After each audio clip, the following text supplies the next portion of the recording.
હું સોની જિજ્ઞાસા અંધશાળા આશ્રમ રોડ નવરંગપુરામાં મદદની શિક્ષક તરીકે ફરજ બજાવું છું. આજથી લગભગ 35 વર્ષ પહેલાંની વાત કરીએ તો 1987માં મહારાષ્ટ્રના પુણેમાં કુણાલભાઈનો જન્મ થયો હતો.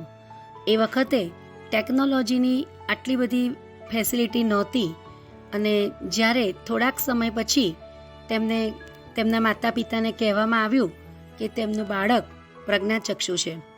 આ વાત સાંભળીને એમના માતા પિતા ઉપર તો જાણે આભ જ તૂટી પડ્યું, પરંતુ માતાની મમતા અને પિતાનો પ્રેમ જરાય ઓછા ના થયા. તેમણે બાળકને મહેનત અને ધીરજથી ઉછેર કરવાનું શરૂ કર્યું.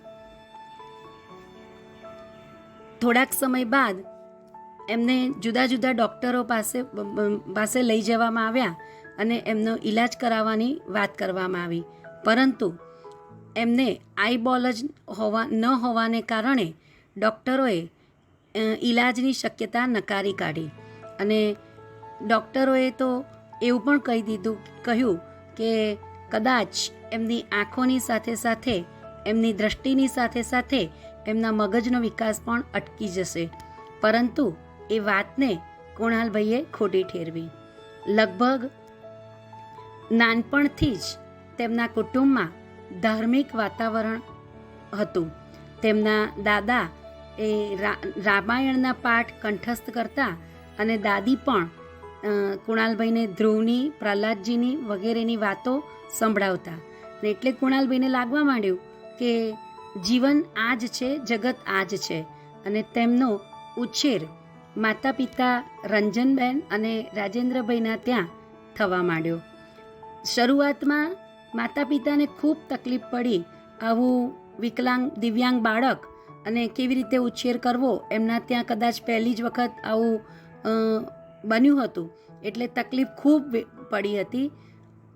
તેમ છતાં પણ તેમણે ધીરજ ગુમાવ્યા વગર એમના બાળક કુણાલભાઈને ઉછેરવાનું શરૂ કર્યું.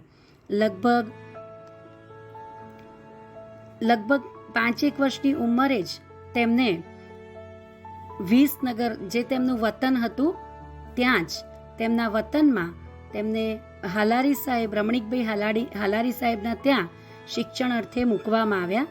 ત્યાં તેઓ સંકલિત યોજના હેઠળ શિક્ષણ અર્થે તેમને મૂકવામાં આવ્યા. અહીંયા કાદરભાઈ મંસૂરીએ તેમને ખૂબ જ ઝીણવટપૂર્વકનું શિક્ષણ આપવાનું શરૂ કર્યું. સૌપ્રથમ તેમના માતા પિતાને મોબિલિટી વગેરેનું સમજણ આપવામાં આવી અને કુણાલભાઈને પણ લગભગ કુણાલભાઈ વાત કરીએ તો 4 વર્ષની ઉંમરે, એટલે કે ખૂબ મોડા, બીજા બાળકો કરતાં ખૂબ જ મોડા એઓ ચાલવાનું શીખ્યા અને ધીમે ધીમે તેમને આ કાદરભાઈએ ચાલતા અને બ્રેલ લિપિ વગેરે શીખવાડ્યું. અહીંયા હાલારી સાહેબના ત્યાં તેઓ 5 ધોરણ સુધીનું શિક્ષણ પ્રાપ્ત કર્યું. અહીંયા પણ તેઓ જુદી જુદી પ્રવૃત્તિઓ કરતા હતા. એક વખત તેમના ત્યાં વેશભૂષાનું આયોજન કરવામાં આવ્યું અને એ વખતે પણ તેમણે એક સંતનો રોલ ભજવ્યો. સ્વામી સચ્ચિદાનંદનો રોલ ભજવી તેમણે પોતાની ભૂમિકા અથવા તો જે એમનામાં હતું કે ભાઈ એક ધર્મ પ્રત્યે જ તેમને આગળ વધવાનું હતું અને એ વાત તેમણે ત્યાં જ સાર્થક કરી બતાવી. 5 ધોરણ બાદ તેઓને લગભગ 1997માં અમદાવાદમાં શિક્ષણ અર્થે આવવાનું થયું. તેમના પિતાની કપરી પરિસ્થિતિને કારણે તેમને વિસનગરનું કાંસા છોડી અમદાવાદ આવવાની ફરજ પડી. અહીંયા લગભગ 1997માં પ્રફુલભાઈ રાવલ નામના જે શિક્ષક હતા બેરામુંગામાં, આપણા ત્યાં અંધશાળામાં નવરંગપુરામાં, ત્યાં પ્રફુલભાઈ રાવલ શિક્ષક જે હતા, એમના માર્ગદર્શનથી કુણાલભાઈ અંધશાળા નવરંગપુરામાં 6ઠ્ઠા ધોરણથી એડમિશન લીધું. અહીંયા બધા જ શિક્ષકો સાથે તેમણે ખૂબ મહેનત અને ધગશથી શીખવાનું શરૂ કર્યું. જોકે તેમના પિતાની આર્થિક સ્થિતિ કપરી હોવાને કારણે તેમના માતા પિતા તેમને અપડાઉન માટે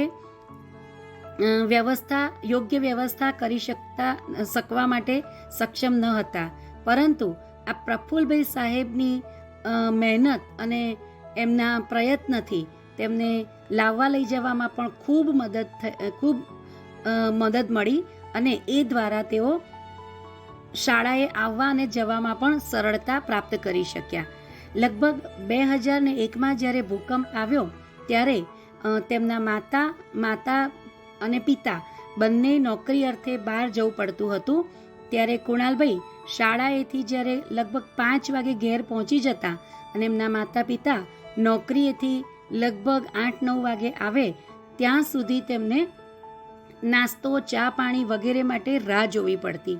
આવી પરિસ્થિતિમાં પણ તેમણે 12 ધોરણ સુધીનું શિક્ષણ પ્રાપ્ત કર્યું. એ વખતે અમને થતું કે કુણાલભાઈ અભ્યાસમાં થોડાક ઓછા હતા, ઊણા હતા. અમને થતું કે એક તો વ્યક્તિ પ્રજ્ઞાચક્ષુ અને આગળ જઈ અને એમને તકલીફ પડશે તો શું થશે એવી ચિંતા સતત અમને થતી.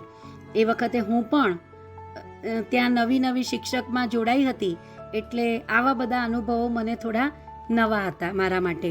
તેમ છતાં પણ કુણાલભાઈનું જે ધાર્મિક એમના દાદા દાદી અને માતા પિતા તરફથી જે વારસો મળ્યો એ લગભગ એમણે 12 વર્ષની ઉંમર એટલે કે 2001થી જ તેની શરૂઆત એમણે કરી દીધી. એટલે કે અમદાવાદના રાણીપના રામજી મંદિરમાં તેમણે સૌ પ્રથમ રામાયણનું પ્રવચન આપ્યું અને રામચરિતમાનસ કંઠસ્થ કરી ત્યાં રજૂ કર્યું. અહીંથી જ તેમનો કથા પ્રવાહ અવિરત વહેવા લાગ્યો અને આ દ્વારા જ આપણને તેમની વિદ્વત્તાનો પરિચય મળે છે. 12 ધોરણ પછીનું શિક્ષણ તેમણે જુદા જુદા શાસ્ત્રોનું જ્ઞાન મેળવવા માટે સોલા ભાગવત વિદ્યાપીઠમાં પ્રવેશ લઈ અને આગળ ધપાવ્યું. અહીં તેમણે ખૂબ જ ખંત, મહેનત અને ઉત્સાહથી પોતાનું શિક્ષણ પ્રાપ્ત કર્યું અને ડૉક્ટરેટની પદવી એટલે કે PhD કર્યું. કુણાલભાઈની જ્ઞાન શક્તિને બિરદાવવા માટે ઘણા બધા એવોર્ડ પણ એનાયત કરવામાં આવ્યા છે.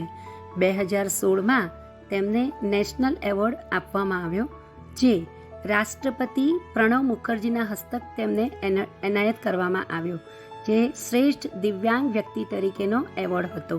ત્યાર પછી 2017-18માં તેમને યુવા ગૌરવ એવોર્ડ એનાયત થયો, જે સંસ્કૃત સાહિત્ય એકેડમી દ્વારા તેમને આપવામાં આવ્યો.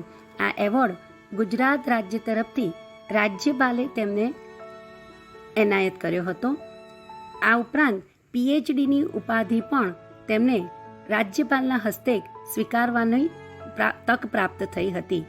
એ આપણા માટે ખરેખર ગૌરવની વાત છે. આજે પણ કુણાલભાઈની વિવિધ કથાઓનો દોર ભારતના ખૂણે ખૂણે પ્રસરી રહ્યો છે. તેમણે ધર્મગ્રંથો ઉપર આધારિત વિવિધ 4 પુસ્તકો પણ લખ્યા છે.